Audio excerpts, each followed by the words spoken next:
The same thing goes for finances. I am as much of a stickler for not spending money. That's what I do. I just don't spend money. That's how I manage my finances. If I don't need it, I don't get it. And if I want it, I have to have enough money to get 2 of them before I buy it. So I figured I would bring in my good buddy, Darrell Hornbacher. He's from Midas Financial Company. He is actually become a very good friend of mine. Another person out in Arizona. Arizona is where I grab all my experts, I guess. It's hot out there. It's dry, and so that's where the brains grow best, I guess. But Darrell and I have had many, many conversations about the reality of capitalism versus what the Democrats vilify, saying that it's capitalism, about the way that the banks play with people's credit and things like that. And it's pretty fascinating when you start to look at the other things that these Democrats were talking about in the debate the other night about the reality of what capitalism is. I think that it's a very necessary thing for the American people, liberal or conservative, to understand what capitalism is. So, Darrell, thanks for joining me, and tell the American people, if you could, we've discussed this several times, what actually is capitalism and why is it such an integral part of what this country is all about?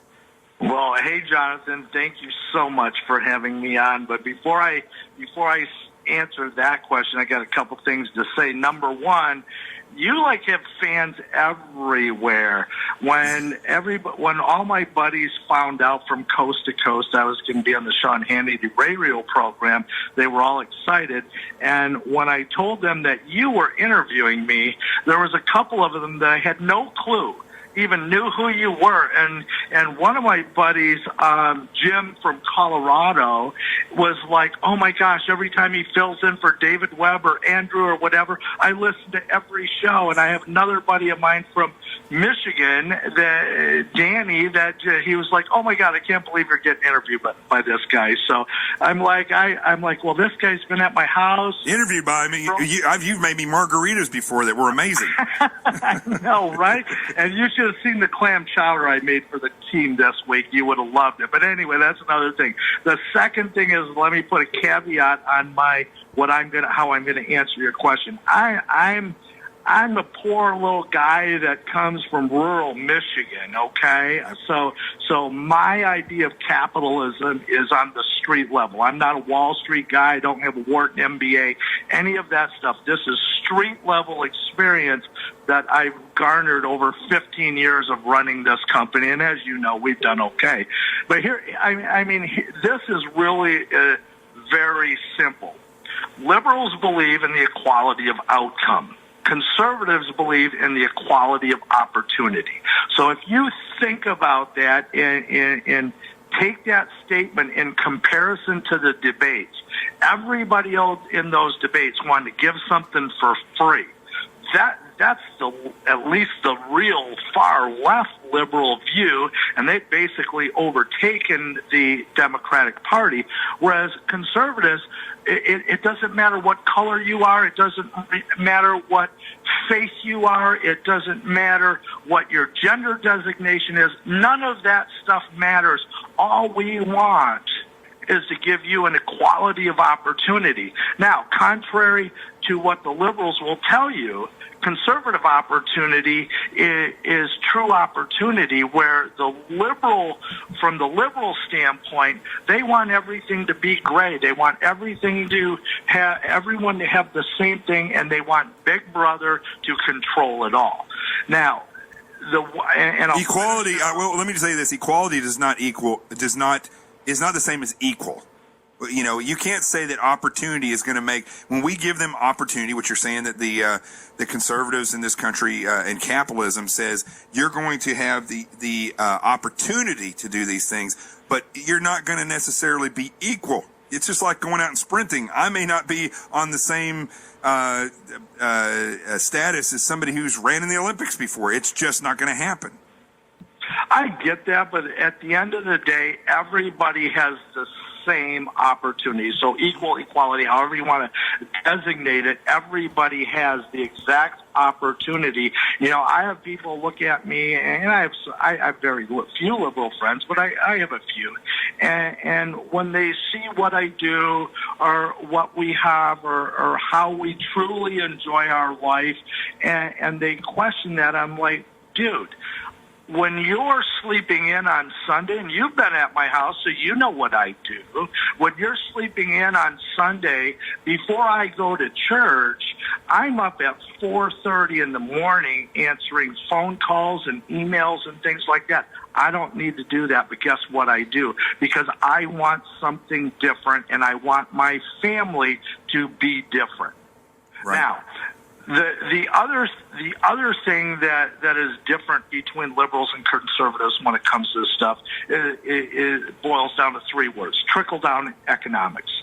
Have you ever known a liberal to agree with the trickle down theory? No, you haven't, because it ruins their narrative of the big bad rich getting richer and the poor and downtrodden getting poorer. Now, I can tell you, every time I leave my house and go to a gas station or or the grocery store or the restaurant, at least 100 people are the beneficiary of the money I spend when I leave my house. So how can you say that it doesn't work? Right. Right. That's the thing. Yeah, I see exactly what you're saying. When you're talking about trickle down, you're talking about you have a service, people pay for that service, you become more wealthy, then you go out and you buy things, you spend your money, and it trickle, and that creates more and more jobs. The trickle down wealth aspect of that. If you really look at it, and you know me, I'm a country boy from Michigan. Hello, Carroll, Michigan out there. That's where I'm from. I'm a country boy from Michigan, so I look at this stuff at the lowest level. I look at the true American small business owner and what they do and what they contribute to this economy. And this is pure capitalism at its finest. When a guy like, I spend some of my money on dance lessons. It's pure capitalism from the street level. Why has Wall Street moved so far left? That's one thing I think a lot of people can't understand. Now that we're understanding a little bit more about what the reality is of true capitalism and how it's not actually evil, if that's the case, why has Wall Street moved so far left? And this is for me, so there's nothing that I have to prove the statement I'm going to make. But you know what? When you've got to the point where you have so much that you can never, ever spend it, then obviously your point of view is going to change. And then you become more of a person that, I call it a Maoist syndrome. Do as I do, or do as I say, not as I do. Mm-hmm. And, that's just I don't know. Again, I'm a street level guy. We deal with the butcher and the baker and the candlestick maker and the dry cleaner and that's who we find money for. And, those aren't typically guys you see on Wall Street. They service Wall Street, but they're not on Wall Street. Right. I wanted to ask you real quick. We got about 4 minutes left. I want to ask you about something that we've talked about before, which is the banks and the credit issues, because I think this is one of the things where people start to, when they start to accuse capitalism of being bad, this is one of the things where this may actually occur. Most people don't realize, first and foremost, that bad credit is not forever, and if you know the reality of the laws, you can actually circumvent that. And how much difference somebody who has a 500 and something credit score versus somebody who has a 700 credit score, how much they're spending a month. There's a lot, as you know, there's a lot of truckers that listen to this show. And I don't think they realize when it comes to refinancing their truck or actually buying their own truck, the reality of the game that's being played on them.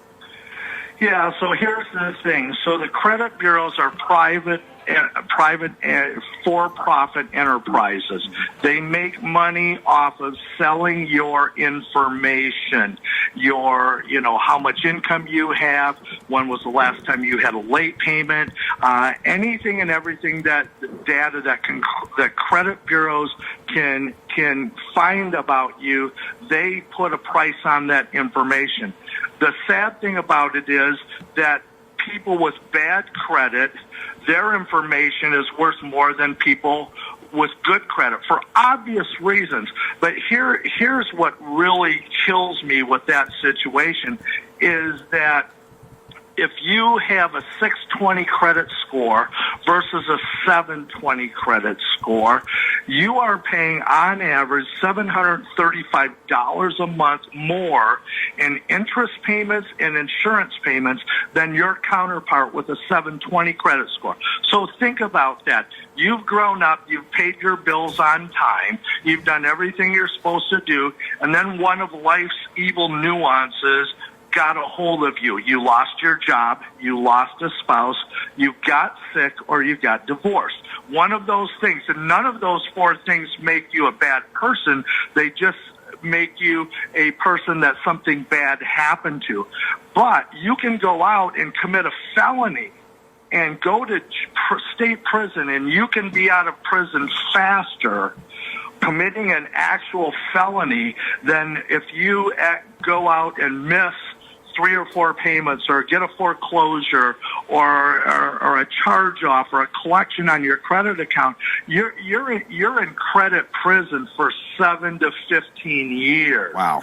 So think about that. And like I said, the difference, all of these people, think about single mom out there that got a divorce and now has 3 kids in her custody and lives in a 2-bedroom apartment and hasn't been in the workforce for, 10 years or more. She's got a college education, but that's all she's got. And her credit sucks because the bank, because of the divorce, and now she needs to do something, and she needs to get a job. And imagine just car payments, mortgages if she can get them, right, rent, credit cards, any of that stuff. And this is a person that can least afford it, but she's paying $8,820 a year more than her counterpart that's still married and hasn't had this malady hit her, in a year. So think about a woman that is, or anybody for that matter, that is making $40,000 a year after taxes. She's got $34,000 a year, and now you take $8,820 out of it, and she's got $26,000 a year. How do you raise 3 kids on that? Got to break it right there, my friend. Listen, thank you very much, Darrell, for coming in and explaining that. For those of you who want more information about Darrell's company, it is Midas Financial Company. You can go look them up. And I'll put out their website and stuff here in just a minute. But go check them out and understand that especially if you're trying to make something of yourself and you have a family, this is stuff that you can concentrate on to get around this game that the bank plays. I think this, just like the healthcare issue that we were talking about earlier, is stuff that the left can play with, and quite often people have no idea the reality of what's going on. This is John the Gilliam filling in for Sean Hannity on the Sean Hannity Radio Show. 800-941-7326 the number. We'll be right back.